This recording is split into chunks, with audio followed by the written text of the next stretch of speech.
These are all salt lakes. They're sea salt. They just put them here. The water evaporates and they're left with salt. And I did make a video about it, but it explains these trees are the only trees that actually grow in salt water. They're called mangroves. That's the sightseeing for Cambodia. Done. I mentioned yesterday that Russia has a superior military force to America, and I got told off for that, and I was brought to my attention that America, spends more than the next 8 or 10 countries on military weapons every year. And I think that's something that absolutely everybody on the planet knows already. The budget of the United States on its defense, it's as if it's a psyop the way they talk about it, because it's somehow common knowledge. I'm sure there are tribal people out of the system that don't know that precisely. It makes me think of Afghanistan. If you went around Afghanistan and talked to people about 9/11 and the trade towers going down, they wouldn't know what you're talking about. Anyway, everyone knows America is a big bully and it's got these weapons. But I kind of reacted, and I'm welcome to take your comments if you think I'm right or wrong. But the Russian military is superior to the American military. I've had a little correspondence since this morning on this subject, and all the land-based weaponry like tanks and things are vastly superior on the Russian side. And I think you can go to the airborne, to the fighter jets and bombers, and find the same, that they're far more advanced than the Americans. And it was put to me that the Americans are not only wasting money on their military, but they're doing it intentionally. Now, this was suggested to me. I don't understand why they would do that, but it sort of makes more sense. Now, I also said in reacting that the U.S. Navy, all the ships it's got, wouldn't last 1 minute in a war with any country with advanced weapons. And there was a bit of chit-chat about that. Well, that's conjecture, it's not proven. But in fact, Israel got its most advanced ship hit in 2006. Hezbollah took the credit for it, but I've heard Syrians say it was the Syrian military that did it. Either way, it was what they call a silkworm, an anti-ship missile. And Israel couldn't. Israel's defense was that it had the defense mechanism switched off, but it didn't send any more ships there. There was no accounts of the Israeli going in, and because they always, just to digress, Israel always goes along the Lebanese coast and fires at people. This is the whole American-Israeli syndrome, is just attack people with no defense. But anyway, the ships cannot withstand the modern anti-ship missiles. This has been true for maybe 10 or 20 years. I am no military expert, but anti-ship missiles cannot be deflected, no matter what you might wish to read that tells us they can. They're supersonic and they're deadly. So why is America building all these aircraft carriers and ships? Because America isn't really tuned in for warfare. It just goes around and picks on defenseless countries and defenseless people. That is what it's. We haven't seen it really in a war with anybody that can defend themselves. I think it's fair to say the American people are kind of with me. I'm not saying anything against the American people. This is the Zionist-controlled government of the United States, which makes me think of the headline of Paul Craig Roberts. His last piece, it seems, said Nikki Haley, she's the U.S. ambassador to the UN, is the ambassador for Israel, not the United States. And I didn't read the article, I haven't read the article, but it says it all. But people even say, well, the war, America's fighting the wars for Israel. It doesn't stop there. As bad as it is, it doesn't stop there. It's everything. It's all the financial apparatus, it's all the policies of the government, it's everything is through the Talmudic prism and Zionist controlled. And it's down to micromanagement, it's down to the bills you pay in your bank statements. It's not confined to big business, it's down to everyone. To really get a grasp on it. And the penny doesn't really drop. People don't really understand. And the Zionist influence on Russia and around the world is huge. And people still talk about all these entities as independent entities, without realizing the Zionist influence. Obviously, you can get into a situation where things go out of control and you end up with genuine warfare, and maybe someone goes against the Zionists. Maybe it could happen. So nothing is set in stone. But they've been around for a long time, and they've been in control for a long time. And there wouldn't be one military secret of the United States that isn't in Israel's hands, as I read the situation. And the American military is no doubt patriotic. It's kind of an instinct. Everyone's patriotic. And they would have instituted some kind of coup in the United States, some kind of government control, if they ever had a chance. But they obviously have no chance. You know, you and I are worried about the invasion of our privacy. Our phone calls are tapped, that sort of thing. Well, the U.S. generals are going to be in exactly the same situation.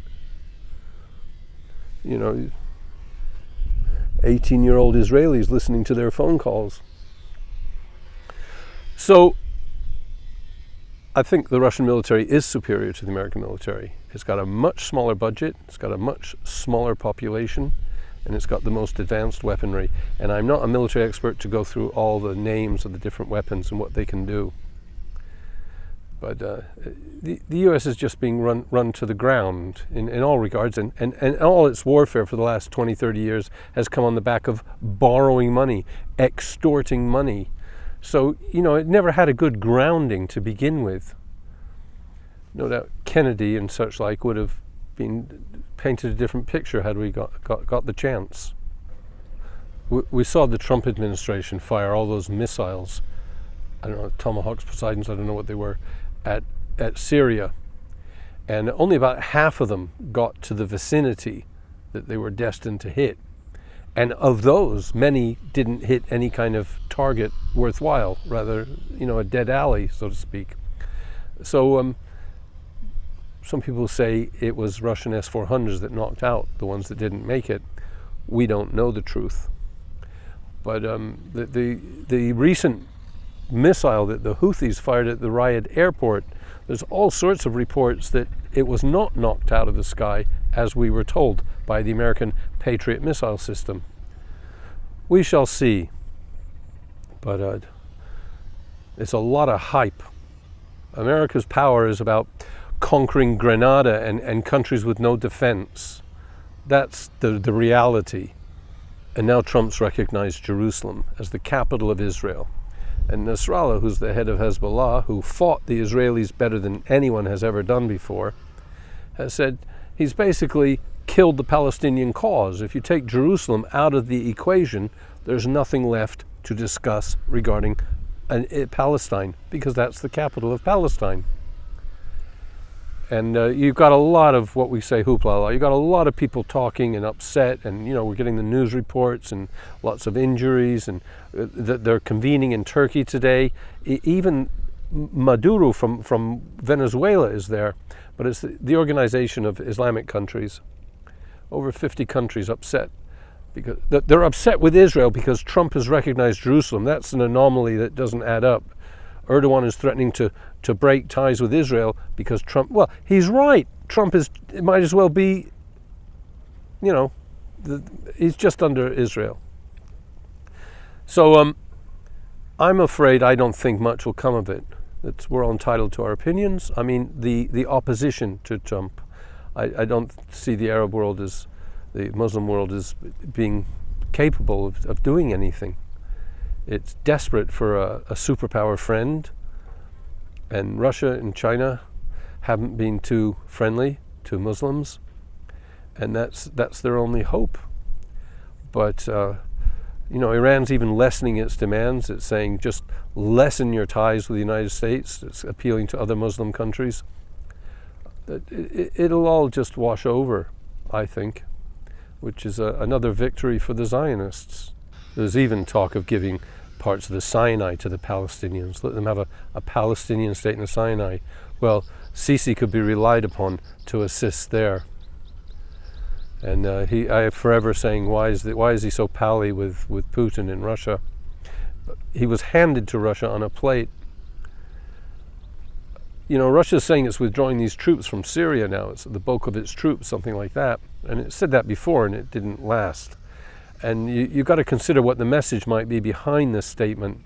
And the message could be, well, therefore the United States should pull out if Russia is pulling out, and the United States has said it's not. It's admitting to 2,000 troops there, but there are probably more, not to mention contractors. And then it also could be construed as a message to Iran, that Iran should be withdrawing from Syria if Russia is. Russia's keeping its bases, but you got to kind of read between the lines and wonder. Nothing is as it seems, so you got to guess what's the real message or the agenda in these issues. But the speculation is that there have been up to 10,000 Russian troops in Syria. The fact is, in wars, there are major misjudgments. 2006 is a very good example. Every tank Israel sent across the border into Lebanon got hit. It couldn't get a tank to go a few miles without being destroyed. And the tanks were destroyed with Soviet-era anti-tank weapons. And so it's just a very good thing to consider when you talk about wars. They don't go as planned, and you don't really know what the enemy's got up its sleeve. But we do know that in the case of Hezbollah and many other forces, there is a resilience to fight and a spirit. And that might not be so present in the Israeli military at this time. They're better at pressing buttons and using drones. There have been horrific images on the net of Palestinian children being abused by Israelis, physically manhandled. I was listening to a little bit of Osho, and he was saying, no society wants its people to be wise. Wise people cannot be exploited, and intelligent people cannot be subjugated. And every society seems to be more interested in itself than individuality. And so if you can reach some wisdom and intelligence, you can be an individual. You can have your individuality, which society is fighting to make sure we all conform to. Plenty of food for thought with Osho. And, you know, as far as I know, all he did was repeat the things that the most wise people in history have said. But he did it better than anyone. He did it brilliantly. Okay. Over and out. Could you help with donations, please? Anything to any of the links in the description. I think if there's some trouble in the world, I'll maybe be more attractive in my appeal for donations, because I'm a bit worried. And I can't calculate what will work. I can't calculate and say, oh, I'll cover the news, people like that, or don't cover the news, they'll like that, because I'll get it wrong. That's why. But I've seen easier times than recently. And yet my videos have been reasonably popular. Yesterday's not so true, but before that I had a good run. Anyway, if you can help, please send along anything. I've got to always repair equipment. My sound recorder now, one channel has broken. Who knows why? Okay, thanks a lot for looking and listening. I'll see you tomorrow. Going back to the beginning, discussing Russia's superior military, I just add a couple of points. Russia was never in the business of colonizing. Russia was never in the business of taking slaves. It even had a literary accomplishment with Pushkin of non-Russian ancestry. But anyway, it always fought wars against bigger powers, Russia. It's never really been conquered. It's the complete reverse of what we see America doing. And Britain pretty much conquered the world, but it never conquered Russia. So Russia's claim to fame is it's never been conquered. Well, except for its current episode with Zionism, but that's a whole new world. That's a whole new set of rules. It's not about putting your policemen on the streets. It's about paying off the policemen that are there. It's a very disturbing development which has overtaken the United States and Europe and most of the world. Russia may well go rogue on the Zionists.